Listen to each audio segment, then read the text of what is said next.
محترم بزرگوں، دینی اور ایمانی بھائیوں،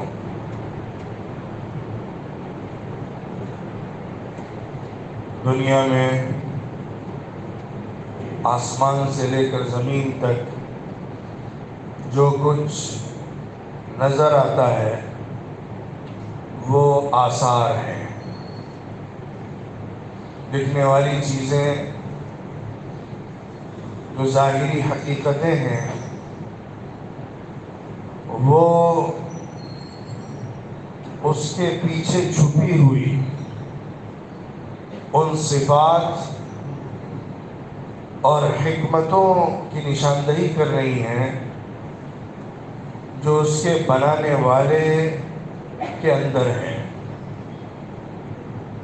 جو چیز بھی ہم دیکھتے ہیں بنی ہوئی تو اس کے بنانے والے کو تو جانتے ہی جانتے ہیں، اس کے بنانے والے کی صفات کو بھی اس سے پڑھتے ہیں، سمجھتے ہیں۔ جب ہم ایک خوبصورت آرٹ کے ساتھ، بہترین کام کے ساتھ، فن کے ساتھ بنے ہوئے لکڑی کے ڈور کو دیکھتے ہیں تو ہم اس بات کو محسوس کرتے ہیں کہ اس کو کوئی بنانے والا تھا، خود بخود یہ دروازہ نہیں بنا ہے۔ اس کے ساتھ ساتھ ہم یہ بھی محسوس کرتے ہیں کہ اس کے بنانے والا بہت ماہر کاریگر ہے، اس کو اس آرٹ کا پورا علم ہے، اس کے اندر کیسے خوبصورتی پیدا کرنا ہے اس کی مہارت ہے، لکڑی کو کیسے تراشنا ہے اس کی جانکاری ہے، اس میں گل بوٹے کیسے سجانا ہے اس کا علم ہے۔ وہ اس فن کا عالم بھی ہے اور اس فن کا ماہر بھی ہے۔ اس بات کا ادراک بھی ہمیں ہوتا ہے۔ آپ اپنے سراؤنڈنگ میں تمام چیزوں کا جائزہ لیجئے، آپ کو لگے گا ایک تو یہ حقیقت مطلب آنکھیں بند کر کے ہر ایک کو ماننی ہی پڑے گی کہ اس کے پیچھے کوئی کاریگر، کوئی بنانے والا، کوئی کام کرنے والا ہے۔ اس کے بغیر یہ اس شکل میں ہمارے سامنے آ ہی نہیں سکتی، امپاسبل ہے۔ یہ ایک ایسی سچی حقیقت ہے کہ کن سے کن ذہن انسان بھی اس کا انکار نہیں کر سکتا ہے۔ لیکن میں اس سے آگے کی طرف روشنی ڈالنا چاہتا ہوں کہ اس کام کے اندر جو ہوا ہے، وہ چیز جو بنی ہے، اس کے اندر اس بنانے والے کی صفات کو تلاش کیا جائے۔ جو لوگ خدا کے منکر ہیں، اللہ کا انکار کرتے ہیں، وہ اپنی عقل میں اوندھے منہ گرتے ہیں، کیونکہ جب انسان چھوٹی سے چھوٹی چیز کو بھی خود بخود بن جانے کو تسلیم نہیں کرتا تو پھر اس پوری کائنات کے خود بخود بن جانے کو ماننا کم عقلی ہی نہیں، پاگل پن کی نشانی ہو سکتی ہے۔ جو کائنات ذرے سے لے کر پہاڑ تک، آسمان سے لے کر زمین تک ایک محکم نظام سے جڑی ہوئی ہے، اس کی تخلیق، اس کی پیدائش کسی خالق کے بغیر ہو جانا امپاسبل ہی نہیں، بلکہ اس سے بڑھ کر کہا جائے کہ اس کا تصور بھی محال ہے۔ عملی شکل میں ایسا ہوا نہیں، اس کو سوچنا بھی ناممکن ہے۔ ایک ممبر لکڑی کا، اس کو یہ شیپ دینا، صرف اس شیپ کو دیکھ کر ہم یہ مان سکتے ہیں کہ اس کا کوئی بنانے والا تھا، اس کو یہ شیپ دینے والا تھا، کیونکہ لکڑی اس شیپ میں نہیں ہوتی ہے، اس کو کاٹنا پڑتا ہے، اس کو تراشنا پڑتا ہے، اس کو بنانا پڑتا ہے۔ اسی طرح یہ پوری کائنات آسمان سے لے کر زمین تک اپنے مٹیریل کے اندر اس طرح سے نہیں ہے، بلکہ اس کے اندر ڈویژن ہوا ہے، اس کے اندر الگ الگ پارٹس بنے ہیں، اور الگ الگ پارٹس کی الگ الگ شکلیں بنی ہیں، ان شکلوں کے اندر الگ الگ ایلیمنٹس کا حصہ رہا ہے، ان ایلیمنٹس کو الگ الگ شکلوں میں شیپ ملا ہے، پھر اس کے بعد ایک اس کی شکل سامنے آئی ہے۔ تو جس طرح تراش کر، کاٹ کر، بنا کر ایک چیز کو تیار کیا جاتا ہے جس میں بنانے والے کی کھلی نشانی نظر آتی ہے، ایسے اس پوری کائنات کے ہر حصے میں زمین پر چلنے والی، آسمان پر اڑنے والی، کہکشاؤں میں بکھرنے والی، سمندروں میں نظر آنے والی ایک ایک چیز کے اندر اس کے پیدا کرنے والے کی کاریگری چھپی ہوئی ہے۔ دوسری بات، اس پورے نظام پر اگر آپ غور کریں گے تو آپ کو ایک یونیفارمٹی نظر آئے گی، وحدت نظر آئے گی۔ وہ وحدت اللہ کی توحید کی دلیل ہے۔ ہم غور کریں کہ ہمارے پیٹ میں جو کھانا جاتا ہے، جس کے جانے سے ہمارا پورا بایولوجیکل سسٹم چلتا ہے، ہمارے جسم کا پورا نظام جاری ہے۔ ہمارا کھانا جو انٹسٹائن میں جا کر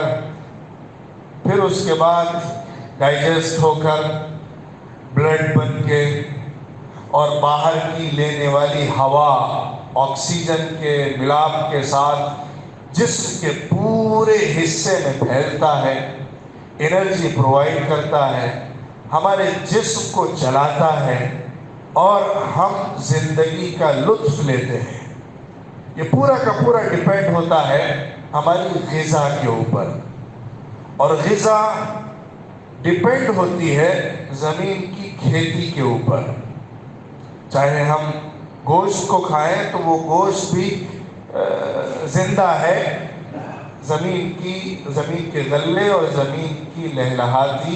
سبزیوں پر، اور وہ ڈیپینڈ ہے پانی کے اوپر، پانی ڈیپینڈ ہے بارش کے اوپر۔ بارش کا نظام سورج کے ساتھ جڑا ہوا ہے، سورج کے بغیر بارش نہیں ہے، اور وہ سورج اس پورے ہمارے سولار سسٹم کا مین پارٹ ہے، اور پورا سولار سسٹم ہمارا ایک دوسرے کے ساتھ کنیکٹڈ ہے اور ایک خاص سائیکل میں چل رہا ہے، اور ہمارا یہ سولار سسٹم ایک گیلیکسی کا حصہ ہے، وہ گیلیکسی دوسری گیلیکسی کے ساتھ کنیکٹڈ ہے، اور اس طرح یہ پورا یونیورس ہمارے پیٹ کے ساتھ جڑا ہوا ہے، ہماری زندگی کے ساتھ جڑا ہوا ہے۔ آپ غور کریں گے تو ایک چھوٹی سی مخلوق کے کھانے کا اگر آپ ڈیپلی ریسرچ کر کے نتیجہ نکالیں گے تو گیلیکسیز اور پوری یونیورس کے ساتھ وہ ایک ہی سسٹم میں کنیکٹڈ شکل میں آپ کو نظر آئے گا۔ اس قدر کنیکٹیوٹی، اس قدر یونیفارمٹی، سنت اللہ وَلَن تَجِدَ لِسُنَّتِ اللَّهِ تَبْدِيلًا،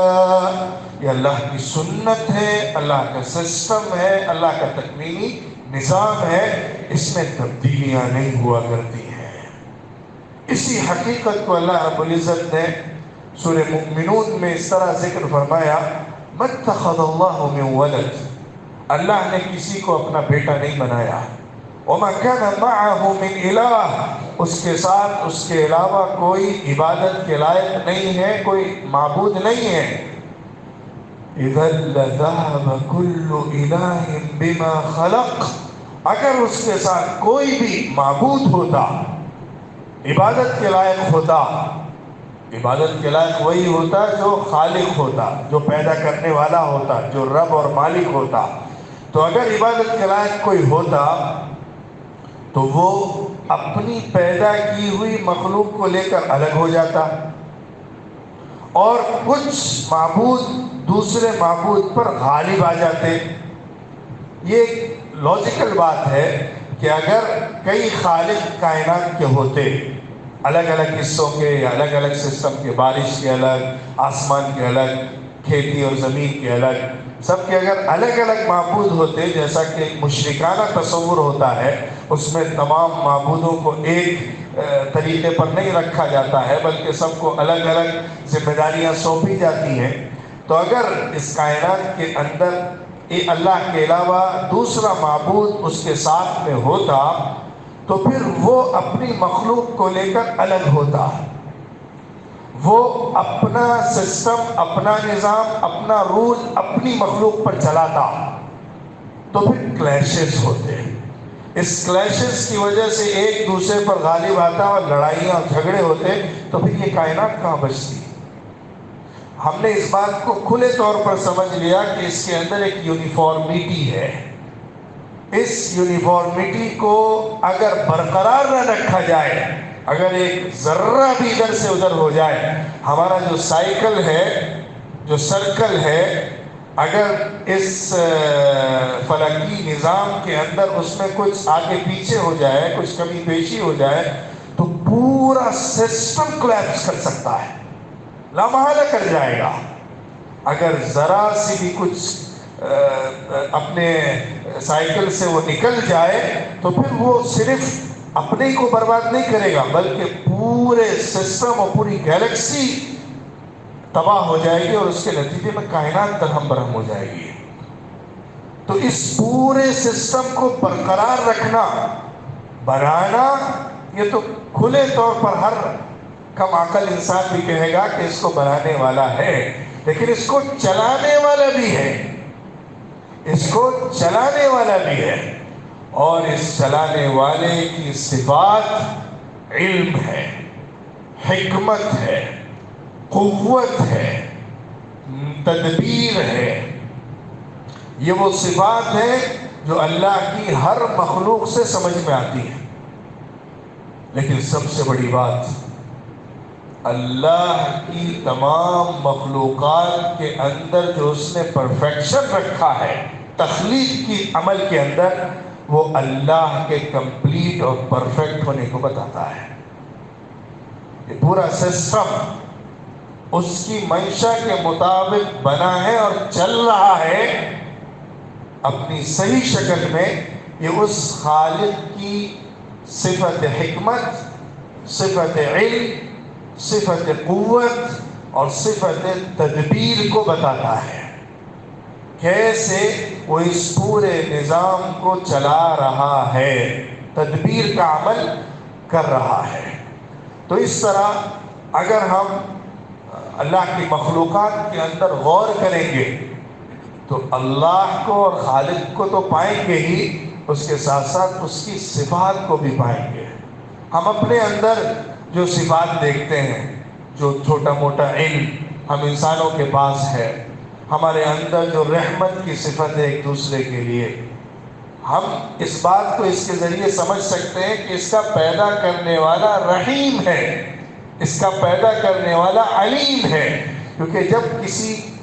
بنی ہوئی چیز کے اندر کوئی چیز سمجھ میں آتی ہے تو اس کے بنانے والے کے اندر وہ چیز پرفیکٹ اور کمپلیٹ شکل میں ہونی چاہیے، تبھی اس کے اندر وہ چیز آتی ہے۔ تو یہ نشانیاں ہیں، آیات اللہ ہیں، جس کے ذریعے سے اللہ کو پہچانا جاتا ہے۔ اور قرآن پاک میں بے شمار جگہوں پر، بلکہ یہ کہا جائے کہ قرآن کی ہر سورت کے ہر صفحے پر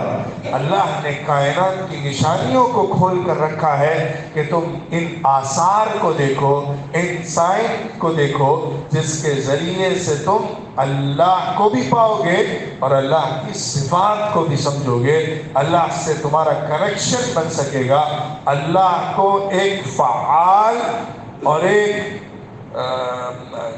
ایک متحرک زندہ خالق کے طور پر تم مان کر چل سکو گے۔ ہمیں غور کرنا چاہیے اور اللہ تک پہنچنے کی کوشش کرنا چاہیے، اللہ کی صفات کا ادراک کرنا چاہیے اللہ کی مخلوقات کے ذریعے سے۔ یہی ہمارا مضبوط ایمان کو بنانے والا اور ہمیں اللہ کا صحیح تصور عطا کرنے والا ہے۔ اللہ رب العزت ہمیں عمل کی توفیق عطا فرمائے۔ وآخر دعوانا ان الحمد للہ رب العالمین۔